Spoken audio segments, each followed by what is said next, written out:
Hello students. अब हम आते हैं अपने टॉपिक पे, अपने चैप्टर्स पे जिनके बारे में हमें पढ़ना है। ठीक है, तो जैसा कि हमने आपको नोट्स बनाते हुए बताया था कि जब कभी भी आप अपने नोट्स प्रिपेयर करो या चैप्टर के बारे में पढ़ो तो सबसे पहला काम जो आपको करना है after taking the A4 sheet, जो आपको करना है that is making the layout of the chapter. तो जो पॉइंट्स हमने आपको नोट्स बनाते वक्त या बताया था कि कैसे नोट्स बनाए जाते हैं प्रॉपरली, जो पॉइंट्स हमने यूज किए थे, जो पॉइंट्स हमने आपको बताए थे, उन पॉइंट्स का एप्लीकेशन अब हम चैप्टर वाइज करेंगे।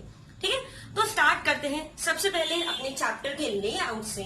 तो ये हमने matter in our surrounding, chemistry में आपका पहला चैप्टर है अकॉर्डिंग टू एनसीईआरटी। ठीक है, matter in our surrounding, and ये पूरा एक लेआउट है जिसको आप हमने यहाँ पे फॉर्म किया है और इसकी हेल्प से हम लोग चैप्टर को डिस्कस करेंगे। ठीक है, तो सबसे पहले यहाँ पे जो सबसे इम्पोर्टेंट चीज है जिसको हम पढ़ेंगे in the starting, that is important terms. लगभग 5 to 6 इम्पोर्टेंट टर्म्स हैं, उनको हम डिस्कस करेंगे और उनका एप्लीकेशन हम करेंगे किस पे? फिजिकल क्लासिफिकेशन पे, that is solid, liquid, gas, plasma and BEC is Bose Einstein concentrate. ठीक है, now matter is what? Matter is any substance which we can see. ठीक है, हमारे सराउंडिंग में जितनी भी चीज हम देख सकते हैं that is comprised of what? That is comprised and that is made up of what? That is made up of matter. ठीक है, तो यहाँ पे जो हमारा जो मेन टॉपिक, सबसे इंपॉर्टेंट टॉपिक है that is matter. मैटर को हम दो पार्ट में बाइफर्केट कर सकते हैं। First is the physical classification and second is the chemical classification. Physical classification को फर्दर हम 5 पार्ट्स में डिवाइड कर सकते हैं: solid, liquid, gas, plasma, Bose Einstein concentrate. उसी तरीके से केमिकल क्लासिफिकेशन को हम 2 पार्ट में डिवाइड कर सकते हैं। First pure substance and second is mixture. Pure substance का मतलब ऐसा सब्सटेंस जो कि एक सिंगल एलिमेंट का बना हो, या अगर वो डिफरेंट एलिमेंट्स का बना भी हो तो उसको आप इजीली रिमूव नहीं कर सकते। ठीक है, तो यहाँ पे प्योर सब्सटेंस को हम 2 यहाँ पे पार्ट देख रहे हैं, elements and compound. Pure elements को 2 पार्ट में डिवाइड किया गया है, एलिमेंट एंड कंपाउंड में। Whereas एलिमेंट को हम फर्दर 5 पार्ट्स में डिवाइड कर सकते हैं। आप नॉर्मली अपने बुक्स में देखोगे, वहां पे हो सकता है आपको ऐसा एक टेबल मिले, लेकिन वहां पे 2 बहुत इंपॉर्टेंट चीजें मिसिंग मिलेंगी। पहली इंपॉर्टेंट चीज वो मिसिंग मिलेगी। नॉर्मली बुक्स में ये देखा जाता है कि मैटर के सिर्फ और सिर्फ 3 स्टेट्स दिए रहते हैं। कौन कौन से? सॉलिड, लिक्विड, गैस, सिर्फ 3 स्टेट मेंशन होते हैं। बट नेचर में 5 स्टेट ऑफ मैटर है। ये अलग बात है कि प्लाज्मा और बोस आइंस्टीन कंसंट्रेट, ये जो 2 हैं, ये नेचर में और स्पेशली ऑन अर्थ बहुत ज्यादा पाए नहीं जाते, बट ये भी प्रेजेंट होते हैं, आपके यूनिवर्स में ये प्रेजेंट है। ठीक है, इसी तरीके से यहाँ पे एलिमेंट्स में सिर्फ 3 टाइप्स आपको बताए जाते हैं, that is metal, metalloids and non metals. ठीक है, ये जो 2 पार्ट हैं, नोबल गैसेस और रेडियो एक्टिव एलिमेंट्स, इनके बारे में जल्दी कोई नहीं बताता, बट ये भी किसके एग्जाम्पल हैं? ये भी एग्जाम्पल्स हैं मेटल्स के। ठीक ना, यहाँ पे जो केमिकल क्लासिफिकेशन है, इसको भी हमने बताया यहाँ पे कि प्योर सब्सटेंस और मिक्सचर 2 पार्ट में डिवाइड कर सकते हैं। मिक्सचर को फर्दर हम 2 और पार्ट में डिवाइड कर सकते हैं, homogeneous mixture and heterogeneous mixture. तो ये पूरा लेआउट है, ये पूरा टेबल है जिसके अकॉर्डिंग हमें पढ़ना है। टेबल में 2-3 चीजें और यहाँ पे हैं। पहला कन्वर्जन फॉर एग्जाम्पल सॉलिड को अगर हम लिक्विड में कन्वर्ट करें या लिक्विड को गैस में कन्वर्ट करें, गैस को सॉलिड में कन्वर्ट करें, तो उस प्रोसेस को क्या बोलते हैं और कैसे ये कन्वर्जन होता है। ठीक है, so this is basically the conversion. Next आता है latent heat. Latent heat actually एक हिडन हीट है, एक हिडन फॉर्म ऑफ एनर्जी है, जिस एनर्जी की वजह से सॉलिड लिक्विड में या लिक्विड गैस में कन्वर्ट होता है। कैसे होगा अभी जब हम टॉपिक डिस्कस करेंगे तब हम वहां पे इसको देखेंगे। And finally and the last one is evaporation. Plants में एक प्रोसेस होता है that is known as transpiration. Transpiration में होता क्या है कि जो प्लांट्स होते हैं वो अपने एरियल पार्ट से, एरियल पार्ट्स मतलब वो पार्ट्स जो कि एयर में प्रेजेंट है, लाइक स्टेम, लीव्स, इन सब के थ्रू जब वाटर का रिमूवल होता है, वाटर वेपर्स का रिमूवल होता है, तब उस प्रोसेस को हम क्या कहते हैं, ट्रांसपिरेशन। ठीक है, लेकिन जब ये ऑर्गेनिज्म में ना हो के नॉर्मल किसी लिविंग थिंग में हो, तब उसे हम क्या कहते हैं, इवेपोरेशन। किसी भी टेम्परेचर में जब लिक्विड वाटर वेपर्स में कन्वर्ट हो या वाटर वेपर्स में बेसिकली कन्वर्ट हो, तब उस प्रोसेस को हम क्या बोलते हैं, इवेपोरेशन। तो सबसे पहले इस चैप्टर का लेआउट आप नोट कर लीजिए, उसके बाद वन बाय वन हम इन टॉपिक्स को कंसिडर करेंगे। उन सबसे पहले हम आएंगे इंपॉर्टेंट टर्म्स में, तो इनको नोट कर लीजिए। ओके, तो अब यहाँ पे आपके सामने ऑलमोस्ट 6 टर्म्स हैं। इन्हीं टर्म्स को हमें समझना है कि वन बाय वन ये होते क्या है, और उसके बाद हम इन टर्म्स को समझने के बाद इनका एप्लीकेशन सॉलिड, लिक्विड, गैस और बाकी के स्टेट ऑफ मैटर में क्या होता है उसको हम देखेंगे। ठीक है, तो वन बाय वन हम इनको कंसिडर करते हुए चलते हैं। सबसे पहले बात करते हैं किसकी, रिजिडिटी की। पहला ये जो टर्म है रिजिडिटी। रिजिडिटी का मतलब ये होता है कि एनी सब्सटेंस जिसपे अगर हम प्रेशर अप्लाई करें, जिसपे अगर हम टेम्परेचर भी इवन अप्लाई करें, बहुत ज्यादा टेम्परेचर नहीं लेकिन मिनिमम टेम्परेचर, उसको हम प्रेस करें, उसको हम बेसिकली दबाएं, तो दबाने पे उसके शेप एंड साइज में कोई भी कन्वर्जन ना आए, उसको आप इजिली बेंड ना कर सको, उसको आप इजिली मोड़ ना सको, तो ऐसे सब्सटेंस को या ऐसे प्रॉपर्टी को हम बेसिकली क्या कहते हैं, रिजिडिटी। ठीक है, तो सबसे पहले हम नोट करते हैं क्या, रिजिडिटी। तो it is the ability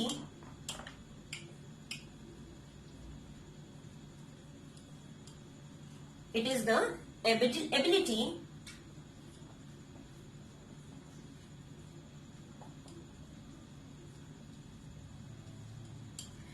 ability to not get bended। बहुत इजीली अगर वो मुड़ ना जाए, बेंड ना हो जाए या अपने शेप एंड साइज को लूज ना कर दे, तब उस प्रोसेस को, उस मेथड को हम क्या कहते हैं, रिजिडिटी। रिजिडिटी का ऑपोजिट हो जाता है फ्लूइडिटी। अगर हम सॉलिड की बात करें, जैसे सॉलिड में हमने एक एग्जांपल लिया है, for example this is a container. ठीक है, तो अगर इस कंटेनर को हम प्रेस करें या बेंड करने की कोशिश करें, या इवन हम इस मार्कर को ही लें, इस मार्कर को हम बेंड करने की कोशिश करें, तो आप देख सकते हो ये मार्कर बेंड नहीं हो रहा। ठीक है, तो ऐसा सब्सटेंस जो कि इजीली बेंड ना हो, जो प्रेशर अप्लाई करने पे अपने आप की शेप चेंज ना करे, that is known as a rigid substance. तो जितने भी सॉलिड्स होते हैं वो rigid, this is what, this a container, तो इस पे हम प्रेशर अप्लाई करने पे इसकी शेप, इसकी साइज में कोई भी चेंज नहीं आ रहा है, तो this is what, this is a rigid substance. Now rigidity का ही ऑपोजिट होता है व्हाट, फ्लूइडिटी। फ्लूइडिटी का मतलब क्या है कि ऐसा सब्सटेंस जो कि इजिली बेंड हो जाए, जो कि फ्लो करे। ठीक है, anything which can flow.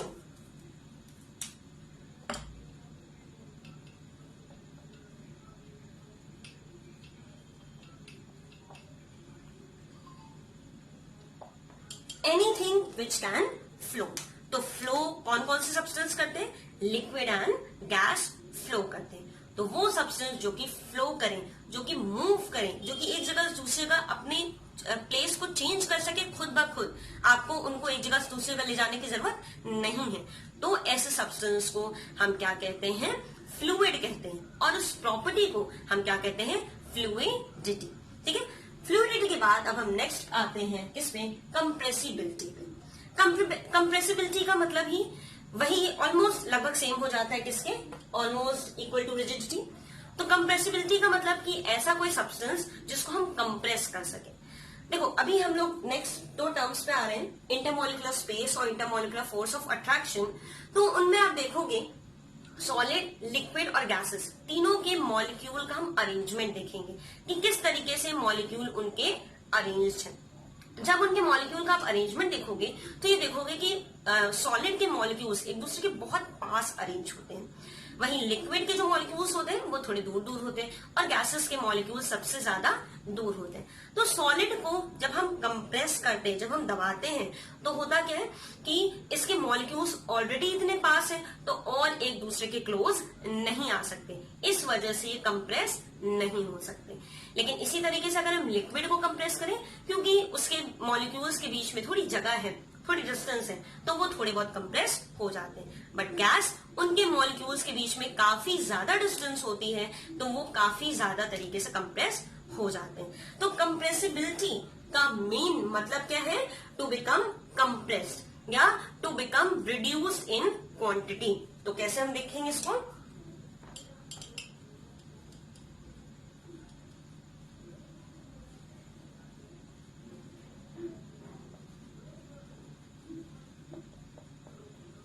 To become reduced in quantity. और रिड्यूस्ड इन क्वांटिटी किस वजह से? जब हम उस पर प्रेशर अप्लाई कर रहे हैं।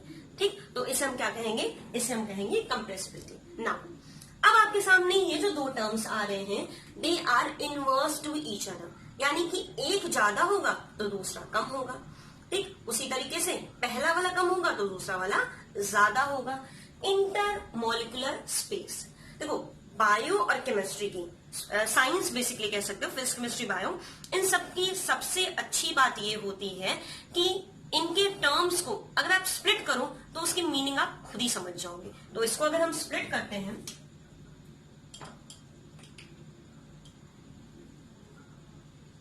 तो ये 3 पार्ट में डिवाइड होता है। कौन कौन से पार्ट्स में? Inter, molecular and space. Inter मतलब दो मॉलिक्यूल्स, दो मॉलिक्यूल्स के बीच की जो स्पेस होती है, दो मॉलिक्यूल्स के बीच की जो खाली जगह होती है, that is known as intermolecular space. तो इसमें हम क्या लिखेंगे? स्पेस बिटवीन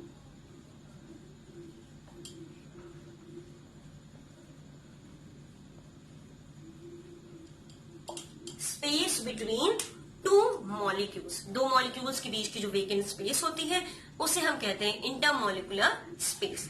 ठीक है, और स्पेस किस तरीके से जनरेट होती है? स्पेस तब जनरेट होती है जब इंटरमॉलिक्यूलर फोर्स ऑफ अट्रैक्शन कम होता है। अब इस वर्ड का क्या मतलब है? फिर से इसको स्प्लिट करेंगे। Intermolecular force of attraction, molecules के खुद के बीच में जब अट्रैक्शन मतलब क्लोजनेस ज्यादा होगी तो फोर्स क्या होगा? ज्यादा होगा। ठीक है, इसी तरीके से अगर अट्रैक्टनेस या अट्रैक्शन कम होगी तो फोर्स भी क्या होगा? कम हो जाएगा। तो आप अपना दिमाग लगा के खुद सोचो, अट्रैक्शन ज्यादा होगी तो स्पेस क्या होगा? कम हो जाएगा। अट्रैक्शन ज्यादा होने का मतलब क्या है? कि जो मॉलिक्यूल्स हैं वो एक दूसरे के बहुत ज्यादा पास है। जब मॉलिक्यूल्स पास होंगे तो स्पेस क्या होगा? स्पेस कम हो जाएगा। लेकिन इसी तरीके से अगर इंटरमॉलिक्यूलर फोर्स ऑफ अट्रैक्शन कम होगा तो इंटरमॉलिक्यूलर स्पेस क्या हो जाएगा? ज्यादा हो जाएगा। तो इंटरमॉलिक्यूलर फोर्स ऑफ अट्रैक्शन, इसको हम क्या कहेंगे? Force between two molecules. दो मॉलिक्यूल्स के बीच में जो फोर्स होता है और उस फोर्स की वजह से इनडायरेक्टली क्या जनरेट होता है? स्पेस। हमने क्या बताया? फोर्स ज्यादा तो स्पेस कम, फोर्स कम तो स्पेस ज्यादा। ठीक है, तो ये हो गया आपका intermolecular force of attraction. And finally last आती है डिफ्यूजन। डिफ्यूजन काफी हद तक कंप्रेसिबिलिटी से रिलेटेड है। वो सब्सटेंस जिनको आप कंप्रेस नहीं कर सकते वो डिफ्यूज भी नहीं होंगे। डिफ्यूज का मतलब है पार्टिकल्स का मूवमेंट। तो इसका अगर हम डेफिनेशन देखें तो हम इसका लिखेंगे movement of particles from higher concentration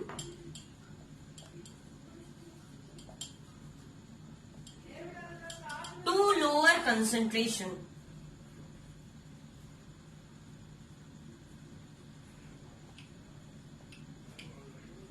तो क्या रहा है? हायर कंसेंट्रेशन से लोअर कंसेंट्रेशन की तरफ मूवमेंट हो रहा है। ठीक है। हायर कंसेंट्रेशन से लोअर कंसेंट्रेशन की तरफ मूवमेंट का मतलब क्या, कि जहां पे मॉलिक्यूल ज्यादा है वहां से मूवमेंट कहां हो रहा है, जहां पे मॉलिक्यूल्स कम है। फॉर एग्जाम्पल, अगर कोई क्लोज रूम है, उस क्लोज रूम के एक एंड पे आप परफ्यूम या कोई बहुत अच्छा इंसेंस स्टिक अगरबत्ती आप जला देते हो या परफ्यूम स्प्रे कर देते हो।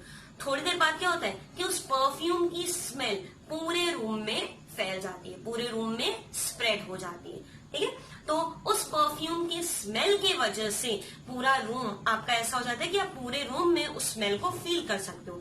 तो एक एरिया, फॉर एग्जांपल यहाँ इस पोजीशन पे हमने परफ्यूम स्प्रे कर दिया, थोड़ी देर बाद पूरे एरिया में परफ्यूम के पार्टिकल्स स्प्रेड हो जाएंगे। कैसे स्प्रेड हो जाएंगे, इस पर्टिकुलर एरिया में परफ्यूम का कंसेंट्रेशन ज्यादा था, आसपास के एरिया में परफ्यूम का कंसेंट्रेशन कम था, तो हायर कंसेंट्रेशन से मूव कर रहा है कहां, लोअर कंसेंट्रेशन के तरफ। Okay, so this particle movement, the movement of particle from higher concentration to lower concentration, जहां मॉलिक्यूल्स ज्यादा है वहां से मूव कहां कर रहे हैं, जहां मॉलिक्यूल्स कम है। ऐसे ही एक और प्रोसेस होता है, that is known as osmosis.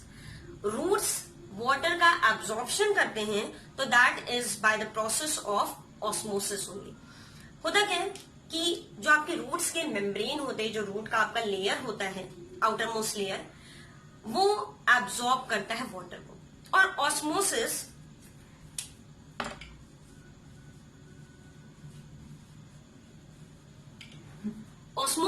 में बेसिकली होता है, ओके, तो ऑस्मोसिस एंड डिफ्यूजन में डिफरेंस क्या है। ऑस्मोसिस में क्या होता है, मूवमेंट ऑफ वाटर मॉलिक्यूल, किसका मूवमेंट हो रहा है, मूवमेंट ऑफ वाटर मॉलिक्यूल। अभी हमने आपको क्या बताया कि डिफ्यूजन में मूवमेंट हो रहा है हर तरीके के पार्टिकल्स का, वो वाटर, लिक्विड या गैसेस भी हो सकते हैं, ठीक है। लेकिन ऑस्मोसिस में किसका मूवमेंट होता है, सिर्फ और सिर्फ वाटर मॉलिक्यूल का। यहां पे भी मूवमेंट कहां से कहां होता है, फ्रॉम हायर कंसेंट्रेशन से लोअर कंसेंट्रेशन। जहां पे वाटर का अमाउंट ज्यादा होगा वहां से मूवमेंट होगा उस एरिया में जहां पे वाटर का अमाउंट क्या होगा, वाटर का अमाउंट कम होगा। Okay, now moving to further इसके पॉइंट, जो इसका थर्ड पॉइंट है कि इसमें एक और इंपॉर्टेंट चीज ऑस्मोसिस में रिक्वायरमेंट होती है, that is semi permeable membrane. Semi permeable membrane क्या होता है, ये इस तरीके का मेम्ब्रेन है जो कि कुछ सिलेक्टेड चीजों को ही अपने थ्रू पास होने देता है, हर तरह की चीजों को अपने थ्रू पास होने नहीं देता। इसके बारे में बहुत डिटेल में हम जब आपको सेल चैप्टर पढ़ाएंगे तो वहां पे ऑस्मोसिस आता है, वहां पे पढ़ाएंगे। अभी by the view of chemistry सिर्फ आपको इतना जानने की जरूरत है कि डिफ्यूजन और ऑस्मोसिस में क्या डिफरेंस है। तो डिफ्यूजन में सिर्फ और सिर्फ पार्टिकल्स के मूवमेंट होते हैं, और किस तरीके के पार्टिकल्स के मूवमेंट होते हैं, fluid, that is liquid and gas. लेकिन ऑस्मोसिस में वाटर मॉलिक्यूल्स का मूवमेंट होता है। दूसरा कि ये भी हायर से लोअर में मूव करता है, और ऑस्मोसिस में भी हायर से लोअर की तरफ मूवमेंट होता है। थर्ड, डिफ्यूजन में किसी टाइप की मेम्ब्रेन की रिक्वायरमेंट नहीं होती, लेकिन वहीं ऑस्मोसिस में एक स्पेशल टाइप की मेम्ब्रेन की रिक्वायरमेंट होती है, that is semi permeable membrane. For example, आप देखते हो कि आपने रेजन यानी कि किशमिश को अगर रात भर के लिए नॉर्मल वाटर में रख दिया तो वो स्वेल अप हो जाता है, ठीक है। या आपने किसी ड्राई फ्रूट को या आपने बेरीज को, ठीक है, बहुत सारे टाइप के बेरीज आते हैं, स्ट्रॉबेरी, गूसबेरीज, जामुन, ये सब क्या है, बेरीज है। इनको अगर आप सॉल्ट सोल्यूशन में रख दो रात भर के लिए तो ये सिकुड़ जाते हैं, कंप्रेस हो जाते हैं। तो इसका क्या रीजन है, ये हम लोग बायो जब पढ़ेंगे सेल चैप्टर तो उसमें ऑस्मोसिस को डिटेल में हम आपको पूरा पढ़ाएंगे। ऑस्मोसिस दो टाइप का होता है, एक्सो ऑस्मोसिस और एंडो ऑस्मोसिस, ये सारी चीजें हम वहां देखेंगे। ओके स्टूडेंट्स, तो आज की क्लास में हम लोगों ने इतना पढ़ा, इतनी चीजें डिस्कस की। अब नेक्स्ट पार्ट ऑफ वीडियो आप प्लीज मूव करिएगा आफ्टर सीइंग दिस, ताकि हम लोग इसके आगे का पोर्शन डिस्कस करें। Thank you.